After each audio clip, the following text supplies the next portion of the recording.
The virtual real estate market will explode in 2022, but it won't happen on Ethereum, according to our next guest. Joining us is Irina Karagyaur, head of Metaverse Growth at Unique Network, an NFT platform on Polkadot.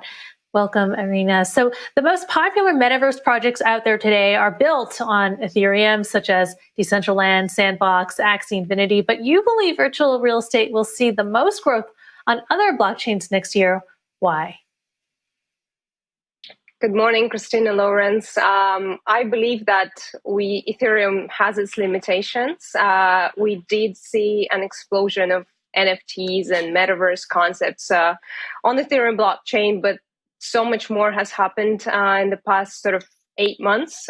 We now have Polkadot going live on December 18th. We have Tezos, Solana, Kusama, Cardano, all other chains, and a lot of startups entering the metaverse and understanding the value of building Web3, of building virtual worlds, and getting into NFT space, because what we're seeing now is really the organizational infrastructure being built and communities being gathered around it. And we need advanced tools, we need scalability to blockchains, we need other features to enable real growth of other application and metaverses, like open metaverse, because what we tend to talk about now a lot is sort of this superficial level, the level that the end user sees first, just the virtual world, the user interface, the 3D space. But the metaverse is much more than that. And when do you see people buying virtual real estate versus actual real estate in the physical world? It is already happening in a way. And to me, the metaverse is sort of a sandbox and an environment where we can experiment and test concepts that may not necessarily work right now in the real world, because real estate is very conservative industry, and buying property may be very expensive or often unaffordable, or it's just not accessible by young people, by millennials, and now these younger generations are entering the space of real estate and realizing, what they can afford, what they cannot, and how to actually approach this industry, right? Because everybody wants to grow their wealth, everybody wants to own a piece of land.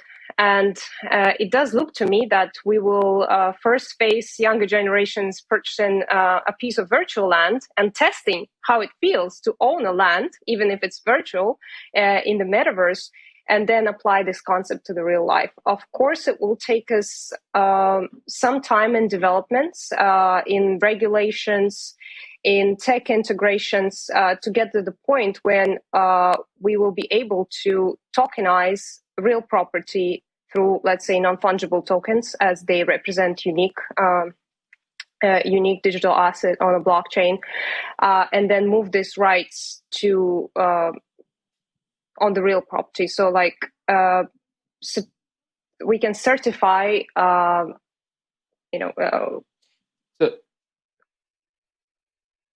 Irina, one example one thing that you said is that you see growth happening outside of Ethereum, and people cite the expenses that are involved with doing anything on the Ethereum blockchain. However, if you're going to liken it to real estate in the real world, in the physical world, you look at New York City, a city where prices kept going up and up until just recently when it was taken over by a complete buffoon for mayor. You look at high taxes equivalent to high gas fees. You look at the cost of owning real estate just seemed to be impervious to certain declines in throughout the U.S. economy, at least in other cities. It still remained a very desirable location to buy into. So does it really matter that the Ethereum blockchain is expensive if everybody wants to buy into it anyway?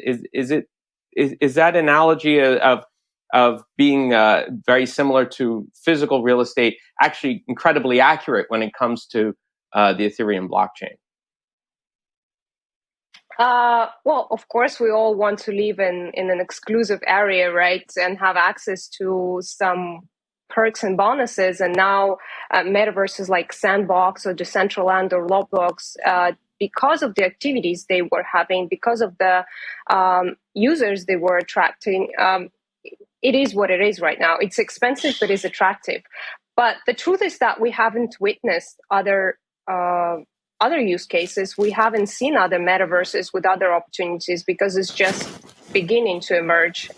We will see many more on, say, substrate chains where gas fees are low. And next year, at the beginning, we'll see many more projects that are being built sort of in disguise for several years, and they will start attracting celebrities. And Snoop Dogg is already, buying real estate, and many more celebrities will enter the space, and many more brands. So there will be disruption, and there will be stage 2 when we will understand that Ethereum is sort of a vertical infrastructure where everybody wants to live on the top floor, but then you have an amazing green land outside of that building, and maybe you want to purchase a villa somewhere outside there and have your own exclusive party. Why not? Why do we have to limit ourselves to just one infrastructure if there is a choice, a real one, available one? Because so far